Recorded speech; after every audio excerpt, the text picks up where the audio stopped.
adik-adik, ketemu kembali di dalam ibadah online LKPT tanggal 4 Oktober 2020.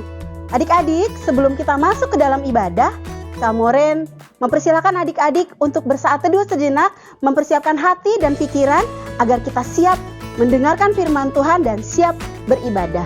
Mari kita bersaat teduh. Saat teduh dimulai. Setiap janjiku dan setiap doaku, juga langkah imanku, karena anugerahnya tiap gunungku. Saat teduh selesai. Adik-adik yang terkasih dalam Tuhan, hari ini adalah hari yang diciptakan Tuhan. Setiap hari Tuhan menjadikan hari yang baik. Hari ini kita akan beribadah karena hari Minggu adalah waktu yang tepat untuk beribadah dan mengucap syukur. Mari kita naikkan pujian dari Kidung Jemaat 21, Hari Minggu, Hari yang Mulia. Kak Moren undang adik-adik untuk bangkit berdiri.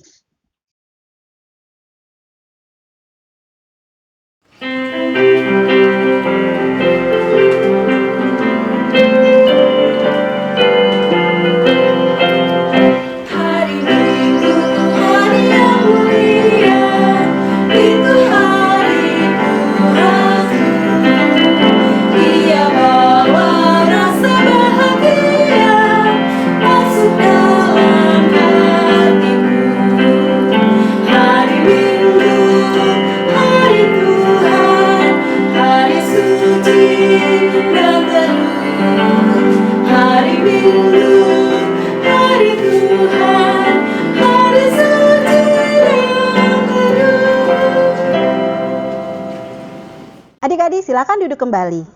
Adik-adik yang terkasih, kita akan mendengarkan firman Tuhan yang dibawakan oleh Kak Alfred.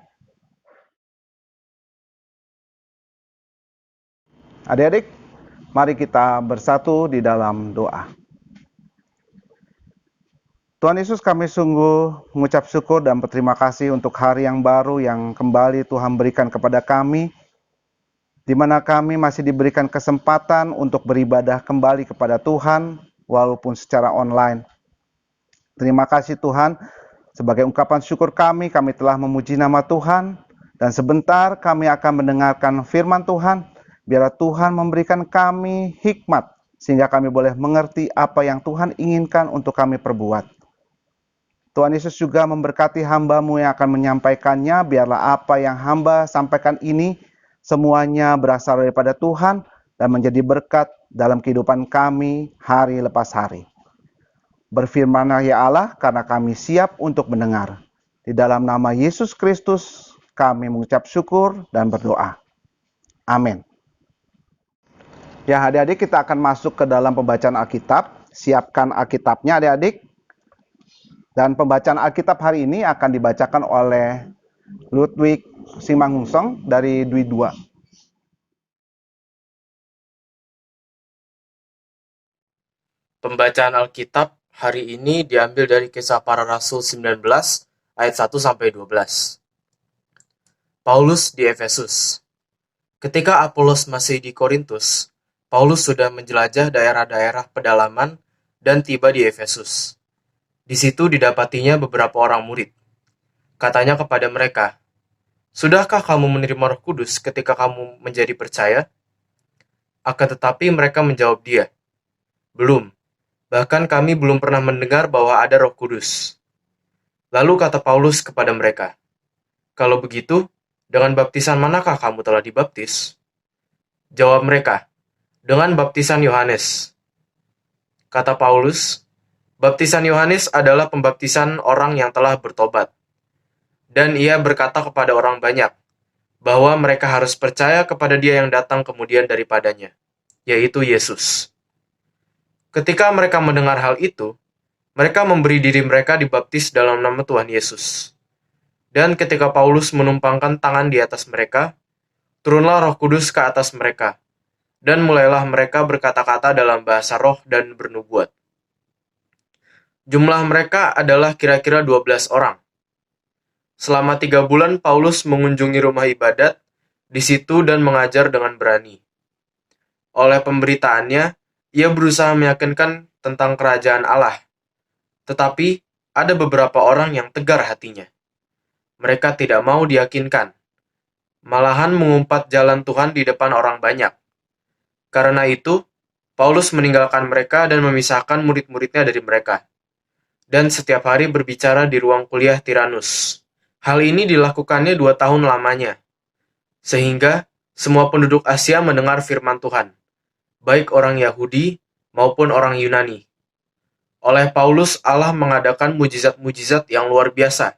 Bahkan orang membawa sapu tangan atau kain yang pernah dipakai oleh Paulus dan meletakkannya atas orang-orang sakit. Maka lenyaplah penyakit mereka dan keluarlah roh-roh jahat.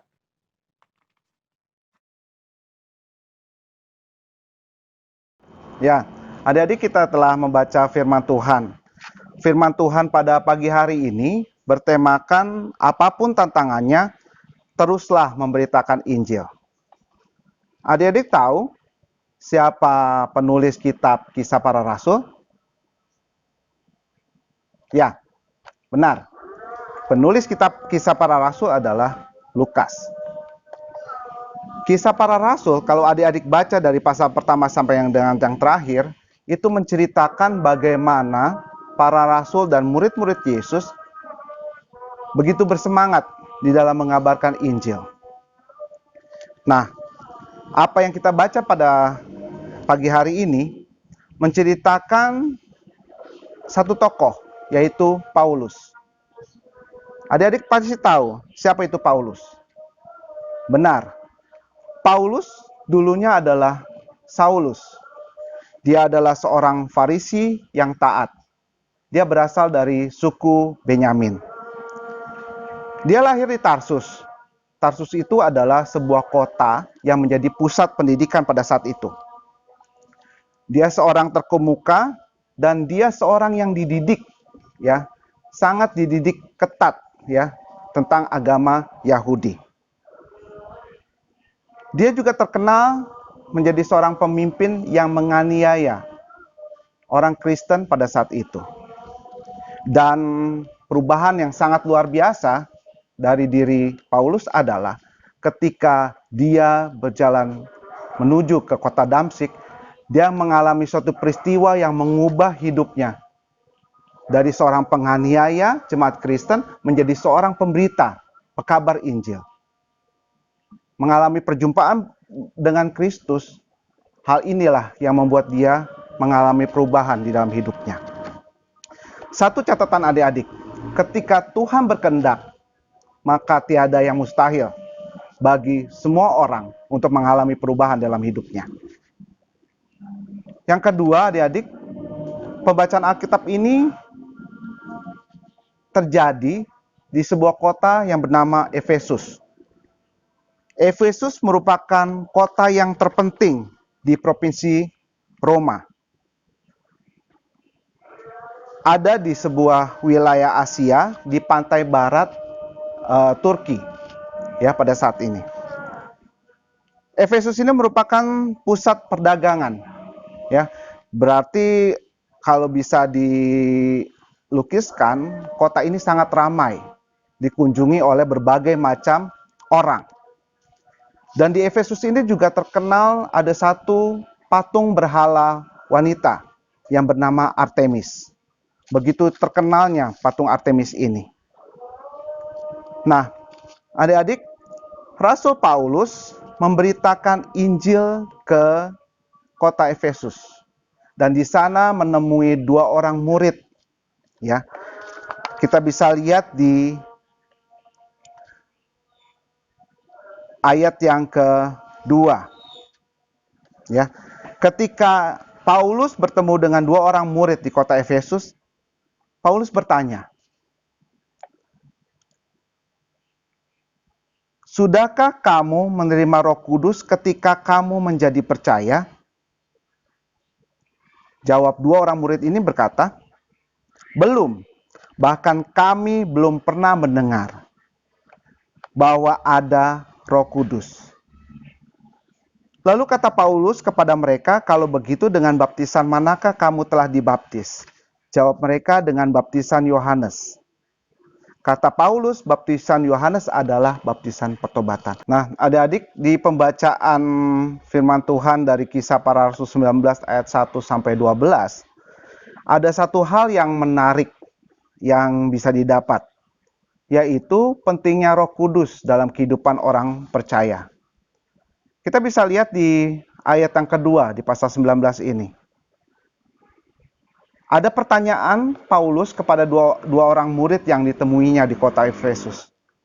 Sudahkah kamu menerima Roh Kudus ketika kamu menjadi percaya? Pertanyaan Paulus kepada dua orang murid. Jawab dua orang murid ini, belum. Bahkan kami belum pernah mendengar bahwa ada Roh Kudus. Menjadi catatan penting bagi Paulus untuk menanyakan hal itu. Kenapa? Karena dengan menerima Roh Kudus berarti menerima juga iman percaya kepada Yesus Kristus. Di Kisah Para Rasul 1 diceritakan bagaimana ketika Yesus terangkat ke sorga, ada penggenapan janji Tuhan Yesus, yaitu menurunkan Roh Kudus sebagai penghibur bagi para murid dan rasul yang ditinggalkannya. Roh Kudus ini juga yang memampukan para rasul dan murid-murid berani mengabarkan Injil. Begitu bersemangat. Dan menjadi satu hal yang sangat penting Paulus menanyakan ini kepada dua orang murid yang ditemui di Efesus ini. Adik-adik, kalau saya menanyakan kepada adik-adik, apakah adik-adik sudah dibaptis semua? Sudah? Ya.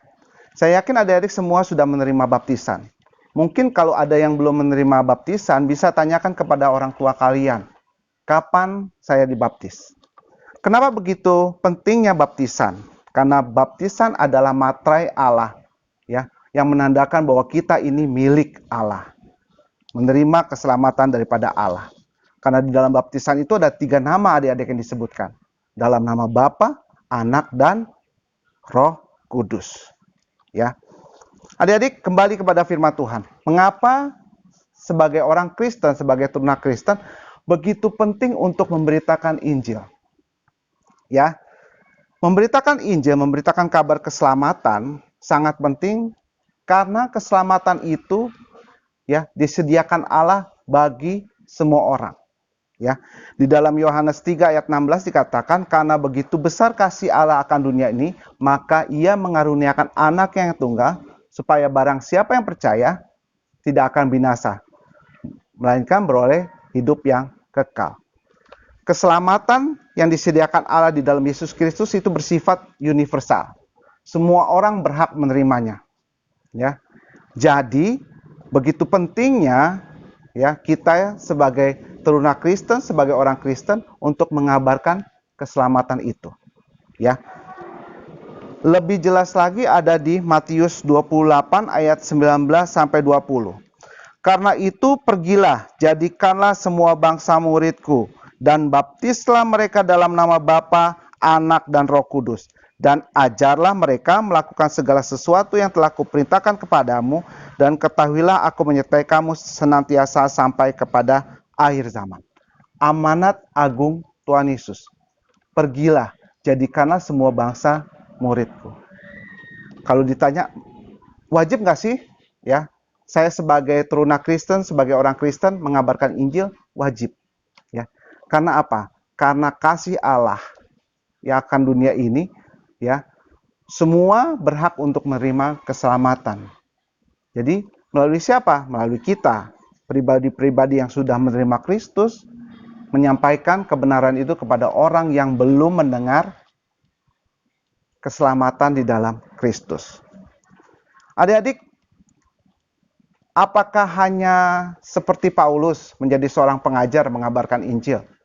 Ataukah hanya cuma berpidato atau mengajar di ruang-ruang kuliah seperti Paulus, atau ya berbicara di depan orang banyak cara mengabarkan Injil. Tidak adik-adik. Ada banyak hal, ada banyak cara untuk kita mengabarkan Injil. Salah satunya dikisahkan juga di Kisah Para Rasul. Ada cara hidup jemaat yang pertama mula-mula. Mereka hidup saling mengasihi satu dengan yang lain, ya, saling memberi. Dan jumlah mereka bertambah banyak karena melihat pola hidup yang mereka tampilkan sebagai murid-murid Tuhan Yesus. Nah, adik-adik, cara lain untuk mengabarkan Injil adalah bisa juga melalui talenta yang kita miliki. Ya, adik-adik yang punya talenta bermusik, ya, bisa mengabarkan Injil melalui musik yang kalian miliki, keahliannya. Ketika kalian bisa melukis, adik-adik bisa menggambarkan keindahan alam, ya, karya ciptaan Tuhan kepada orang lain dengan lukisan yang kalian buat. Ketika kalian menjadi seorang arsitek, kalian bisa membuat gedung yang ramah lingkungan. Semua bisa kalian lakukan lewat talenta kalian. Yang terpenting talenta itu dibuat untuk memuliakan nama Tuhan dan juga bermanfaat positif bagi orang lain. Mengabarkan Injil juga ada cara, misalnya melalui media sosial. Mungkin sekarang ini kita seringkali, ya, menggunakan media sosial untuk hal-hal yang negatif atau hal-hal yang jauh daripada kehidupan kita sebagai seorang Kristen, ya. Bisa kita mempergunakan media sosial itu untuk hal-hal yang membangun orang lain, yang membantu orang lain. Nah, banyak hal yang kita bisa lakukan untuk mengabarkan Injil, bukan hanya berkata-kata, tetapi kita bisa menampilkan hidup kita bisa mempergunakan talenta kita untuk mengabarkan Injil. Jadi tidak hanya terbatas dengan apa yang diucapkan, tapi apa yang kita perbuat, apa yang kita lakukan dengan talenta kita, atau dengan apapun yang kita lakukan, semuanya hanya untuk kemuliaan nama Tuhan. Oke, adik-adik, mengabarkan Injil tidak mudah. Ya, pasti banyak tantangannya. Seperti yang dialami oleh Rasul Paulus pada bacaan ini. Ya, ada yang tegar hati ketika Paulus mengabarkan Injil, ada yang tidak mau menerima. Ya. Dan begitu juga adik-adik dan saya ketika mau mengabarkan Injil pasti punya tantangan. Tantangan atau hambatan bisa berasal dari diri sendiri, yaitu kemalasan dan ketakutan.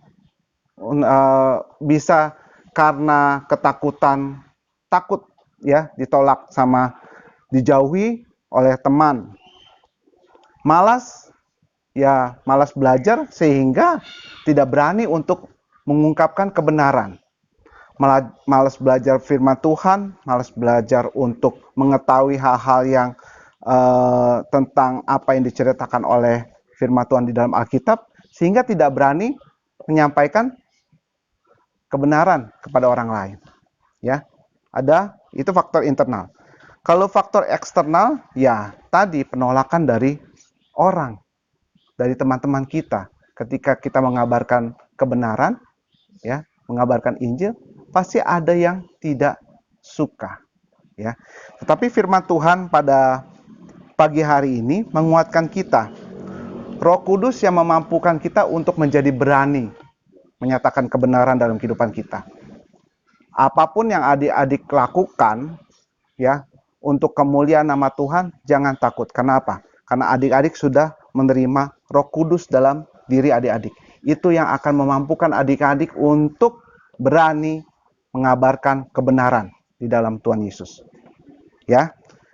Seperti yang tadi saya ungkapkan, ada janji Tuhan. Aku menyertai kamu senantiasa sampai akhir zaman. Itu yang membuat kita berani untuk menyatakan kebenaran dalam firman Tuhan, ya, menyatakan kesalahan kepada orang lain yang berbuat salah, ya. Semoga dari apa yang kita lakukan, ya, nama Tuhan dipermuliakan dan kita bisa menjadi teruna-teruna Kristen yang berani menghadapi tantangan untuk tetap memberitakan kebenaran Kristus. Amin.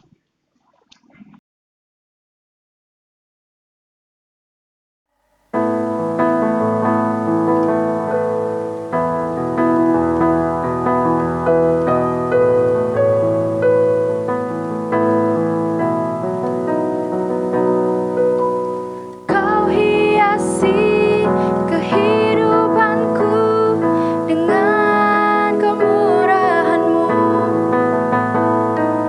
Kau rancangkan masa depanku penuh dengan harapan.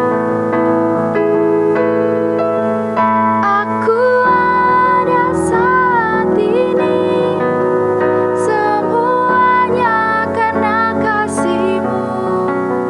Aku hidup hari ini semua berkat kemurahan-Mu. Terima kasih Yesus, Engkau sangat baik, teramat baik bagiku.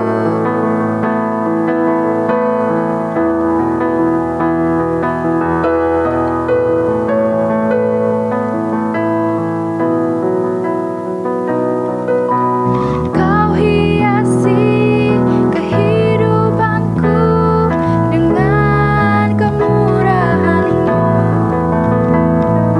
Kau rancangkan masa depanku penuh dengan harapan. Aku ada saat ini semuanya karena kasih-Mu. Aku hidup hari ini semua berkat kemurahan-Mu.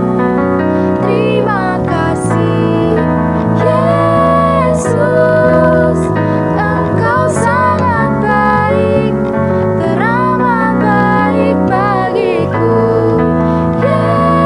Yesus, Engkau sangat baik, teramat baik bagiku.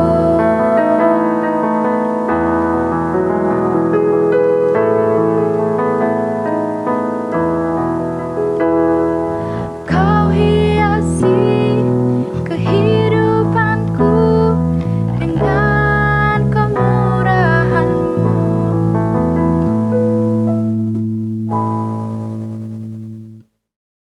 Adik-adik, kita akan mempersiapkan hati kita untuk berdoa syafaat. Doa syafaat akan dibawakan oleh teman kita, Rivel Jessica, kelas Dwi 3, dan Kak Alfred.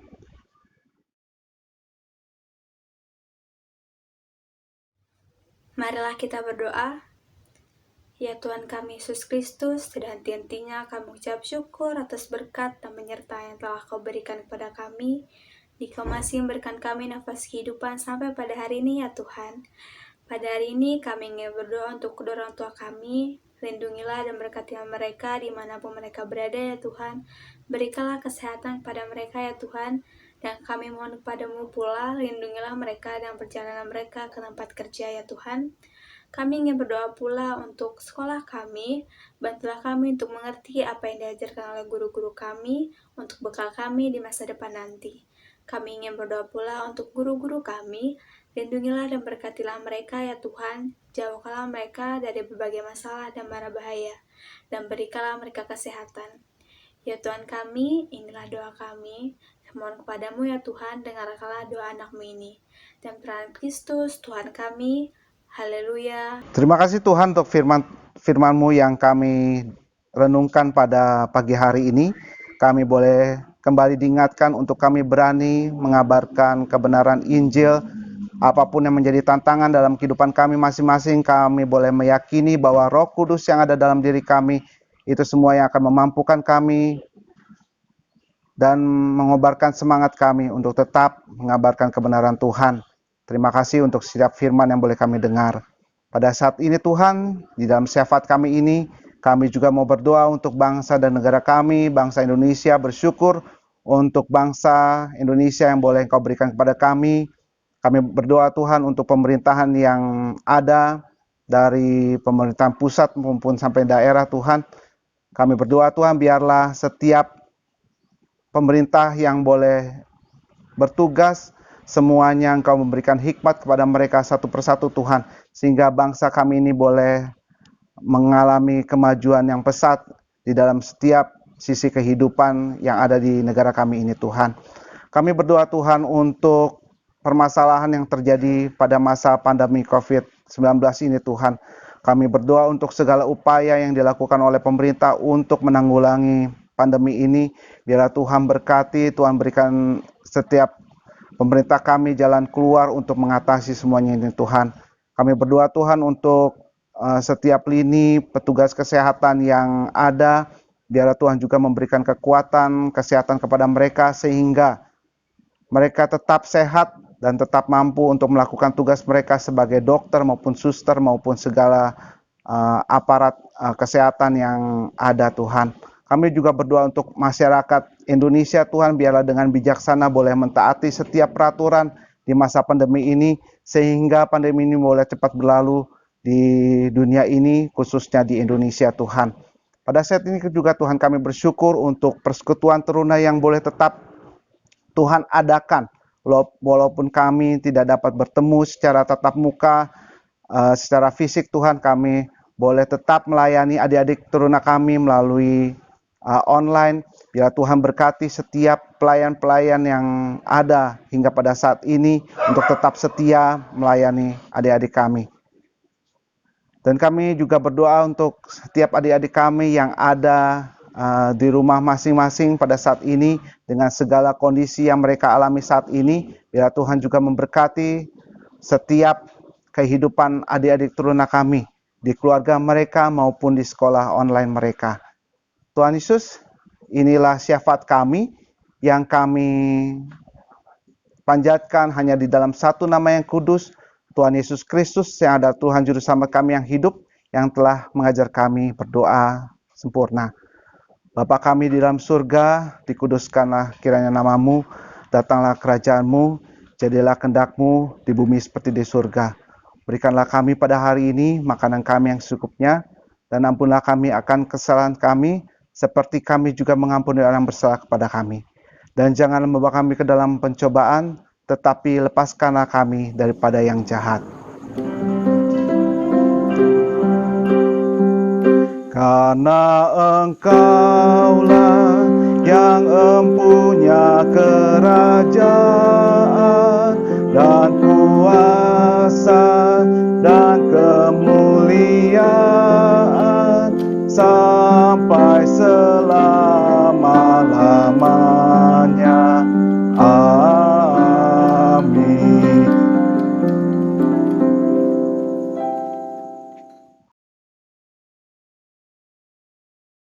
Adik-adik yang terkasih, di dalam Lukas 6 ayat 38 berkata demikian. Berilah dan kamu akan diberi, satu takaran yang baik, yang dipadatkan, yang digoncangkan, dan ditumpahkan keluar, akan dicurahkan keribaanmu. Sebab ukuran yang kamu pakai untuk mengukur, akan diukurkan kepadamu. Nah, lewat ayat ini, Kamoren ingin mengajak kita untuk memberikan persembahan, beri yang terbaik dari hati kita. Kita akan memberikan persembahan adik-adik. Untuk pemberian persembahan, adik-adik dapat melakukan dengan cara-cara yang ada di bawah ini.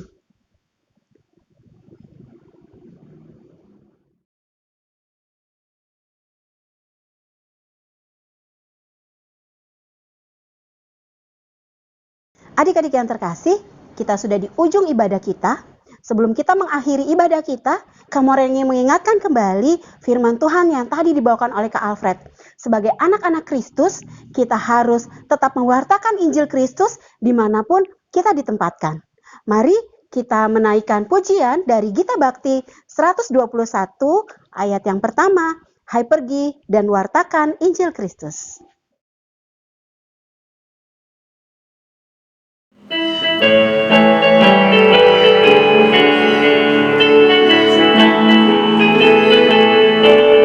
Hai pergi dan wartakan Injil Kristus,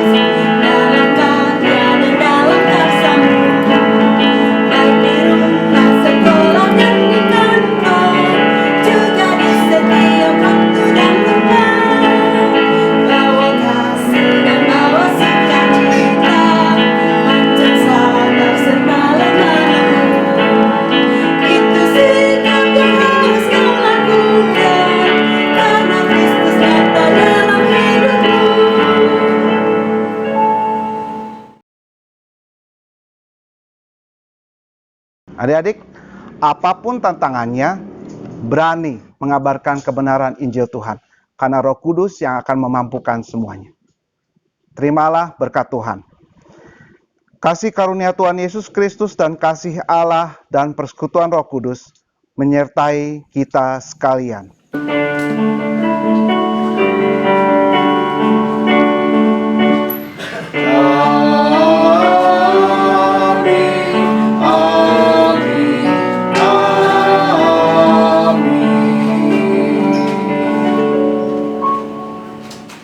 Adik-adik, ibadah telah selesai.